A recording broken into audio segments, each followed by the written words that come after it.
walk. Right. Yeah, his OBP is actually very consistent. He's usually around 340 or so. So yeah, it's just something to keep an eye on. Do you think though? I would just like to see another bat get acquired. Whether it's, I know Jay Bruce isn't hitting well, but I mean he could. A change of scenery could create a spark. I'd like to see a bat like him come in that will be, potentially serviceable. Should JBJ just completely lose his mind again for, 3, 4, 5 weeks. No, I agree. I think it's the one thing that the Sox need at this point. I think starting pitching, they're set. They're one of the deepest teams in the entire MLB, especially the American League. They're set starting pitching wise. Bullpen wise, I think they're fine because the answers are on the team currently. If the bullpen starts to struggle a little bit and they need either a long reliever or just need to give some guys some breaks, you can move Stephen Wright back into the bullpen. And if Tyler Thornburg, who we all know may not be a real person, he eventually, I think he's starting his second rehab, stint pretty soon, or ending it pretty soon. So if he comes back, there's your answer as well. So the answer for the bullpen is around. It's in the system. So I'm not really worried about that. But a bat, either off the bench or into the lineup to either play second base or to DH or just to come off the bench is definitely something they need. Jay Bruce is a name. Another left. I believe he's a lefty, right? He is a lefty, but he'd be taking JBJ's spot, for the most part. Yeah, and that wouldn't be an awful thing, especially when he slumps the way he slumps. And obviously, if you need defense, you could just throw him back in, and maybe against a few matchups. It's not a bad idea. The Mets stink right now. He's still in the Mets, right? I didn't even check where he was. Yeah, he is with the Mets. I think on a 3-year deal, so they probably have to do something about the money part of it. Yeah, it's only $13 million per year, so it's not like a mega deal. But no, it's nothing crazy. But they'd have to eat like half of that, probably make him like a Moreland money. Something like that. Yeah. Yeah, Jay Bruce isn't a bad idea. There's probably some guys like an Eduardo Nunez around that. We don't need the big name. We don't need a Dozier. We don't need a Moustakas. I don't think we need that at all. Nor do we have the people to move him for the prospects anymore to move him. So it's got to be something little. But I think they do need a bat.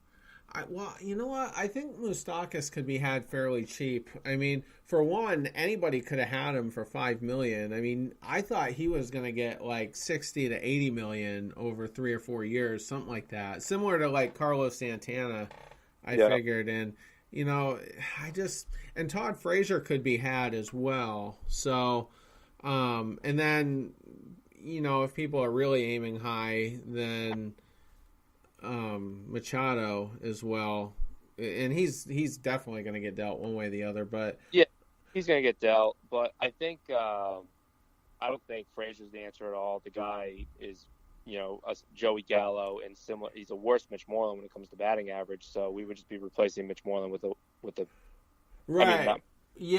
I wasn't really saying we would necessarily trade for him, but I'm saying is there's a market out there, and Moustakas just isn't necessarily the only one, which would increase his value immensely. So it's just I don't think the Red Sox will go for him, but it's just a name. Here is an interesting name. I'm going through the list on MLB Trade Rumors because they ranked all of the trade candidates and Can I guess? Because I think I know who you're going to say. Go ahead. Is it Solarte? No, that's an interesting one. That would have been a great chemistry there. Yeah, I was actually looking at Starlin Castro. Oh, I like Castro, and I like him for this team actually too. Yeah, because you can put him at second, and then if JBJ isn't really, like I said, he's just always the odd man out really for me. But you can put Holt out there, and I think bringing in a Castro type player, because you gotta figure Holt is somewhat injury prone too, so you might just want to lighten the load just to simply be proactive and protect your depth a little bit. And I could see that being a move that pays dividends. They have his numbers here. Let's see. He's owed $10 million this year, and then He's owned the same thing next year, but then it's a club option after that. So, I mean, it wouldn't be a bad contract to pick up. He could play next year. He's only 29. Yeah, and the buyout is only $1 million, so It's only that's pretty cheap. Whit Merrifield is on there, but he's got 4 years of control left, so you got to figure that's going to cost you a lot more in He prospects. was just traded as well earlier this year, I believe. No, Merrifield? No, he's been with Kansas City for at least a couple of years, I want to say. Oh, someone else was traded earlier this year, I thought. And a name like that, I don't know who it was. I'll look that up. I like Whit Merrifield. He's great. He's quick. He's really good, but I don't think I think he's gonna cost a little too much for us. Yeah, there's too much that'd control be left. awesome. He'd be perfect.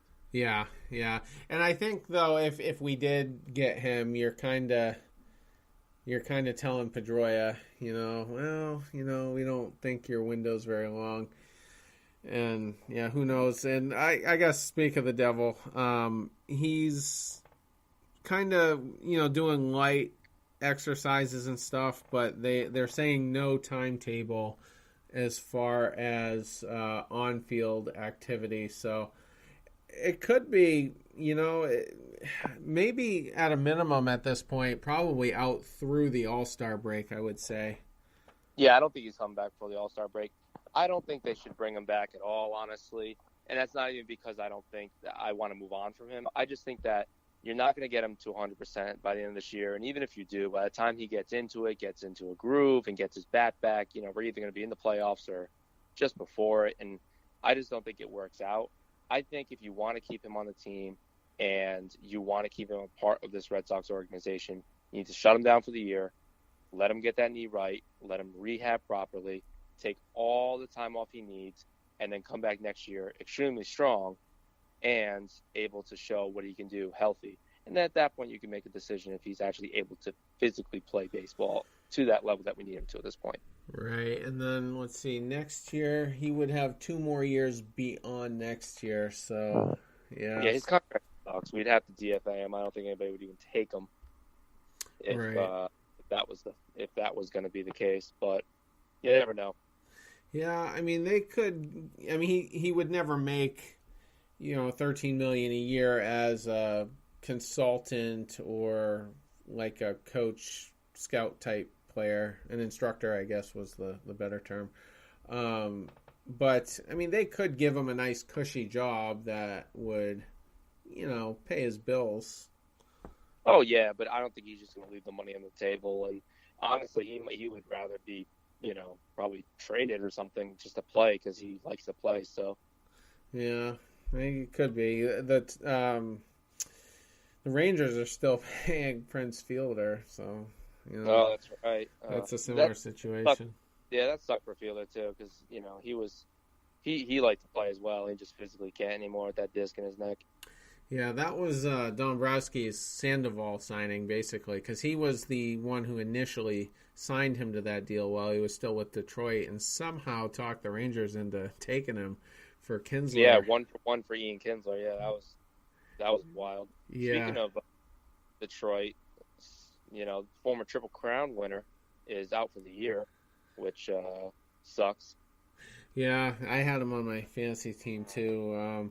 Yeah, and there's even some talk of whether or not he'll ever be back. His decline has been somewhat rapid, but yeah, he fell off a cliff, and now he's hurt. And I mean, honestly, they're going to be a rebuilder, and they might just end up kind of pulling a Prince Fielder with him.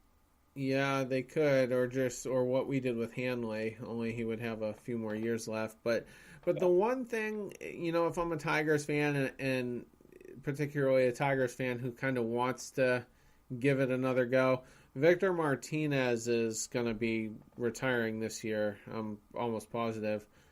And so Cabrera could finally slot into a DH role, and maybe that will kind of help him serve out the life of that deal or most of it. But yeah, he has to switch to something. I mean, he's under contract until 2023 at $30 million a year, and he'll be 40 years old then. Right.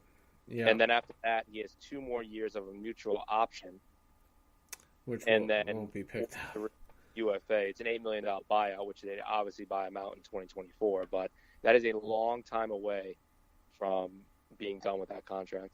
Yeah, that was definitely a dumb deal by Dombrowski. So hopefully, I don't know. I mean, we do have some big free agents coming up, but I'm thinking we're not going to be in play. I was kind of arguing with Christopher Smith, who writes for Mass Live, and he thinks we'll sign both Mookie and Harper, and I'm like, no way, like not both of them. What? I mean, not only doesn't make sense for fielding issues and like where you're going to put them and everything, but then you can kiss Bogarts and probably Benintendi goodbye too at some point. Yeah, and Sale probably. And Sale. I mean, I don't want Harper anyway. I think Mookie's better. Yeah. Overall, I think he's going to be better. I think Harper has more pop, and that's it. I mean, Mookie hits for average. He steals more bases. He's better in the field. Better in the probably clubhouse. Yeah, I mean, he's just a better baseball player. I think Harper just has the potential to hit 50 home runs, and Mookie doesn't. But I'd rather have a guy to hit 30 to 35 and bat 300 than a guy hit 50 and bat 250. Yeah, and I think Mookie, gives you a much better chance to make 150 or maybe 140, considering who our manager is, starts a year. And Harper, you just never know. I mean, he's had some issues. Yeah, he's not injury prone, but he's had some injuries as well. And I don't know. I think Harper is not the contract you want to put that money into. Mookie, you want to put that money into. Mike Trout, you want to put that money into. And other than that, I can't even think of a player that's worth it. And, I can't think of one. Did you see the reports of the anonymous National League GM who basically just trashed Harper? I did hear about that. That was pretty entertaining. I was kind of bummed that it was a National League manager, because if they just said a general manager or executive, I should say, in general, I would have got down on my knees and started praying that was Dombrowski who said that. Oh my God, me too. I mean, yeah. I mean, the market's crazy. I almost would rather have. Well, no, not almost. I would rather have Manny Machado at $300 million than Bryce Harper at $400 million. Yeah, I agree with that. And, I mean, Machado had a pretty serious knee injury, but outside of that, he's been a pretty durable player. And he came back from that really strong, too. I mean, he's doing great now, and he's just been he's been a house pretty much his entire career. Right. Yeah, that's a good point. And hopefully he would be willing to play third if he did sign here. Yeah, I mean, he's played before. I don't think we get him, but I think I'd rather take him. But I mean, just looking at his stats, I mean, minus that year in 2014 with that knee injury, I mean, he's played 156, 162, 157, 156. Yeah. So I mean, he plays a lot of games, and batting wise, I mean, 280, 280, 280, 290, 260 last year, 311 right now. So, yeah. He's worth it, and he's a great fielder as well. Yeah. Yeah. And he's in his, I think he's only 25 or so, 26. So, yeah. I mean, I hope we don't unload the truck for anyone right now, unless it's Mookie. And I hope it's not like something ridiculous like, $400 million, but somewhere between 2 and 3 with maybe a lot of upfront money. I'd pay him $250 over 8 years with a ton of upfront money. That's what I would do. Yeah. And honestly, you know what? I don't even care about the upfront money with him because of his age. I mean, if you give him an 8-year deal, he's going to be 33 when it's done. 1 year out of his quote unquote prime. So, right. I'm not worried about him pulling a Cabrera or anything like that. I mean, I give him $30 million over 8. I mean, market value actually right now is 8 years, $245 million. So I would pay that. Yeah, that would. I would do that deal as well. And I mean, Martinez will be coming up on his first opt-out, I think, after next year. And I think where he's going to be like 33, I think if you were to just keep re-upping him at 25 a year, for 2 or 3 years beyond the opt out, I think he would keep taking it, if he likes it here. Because I can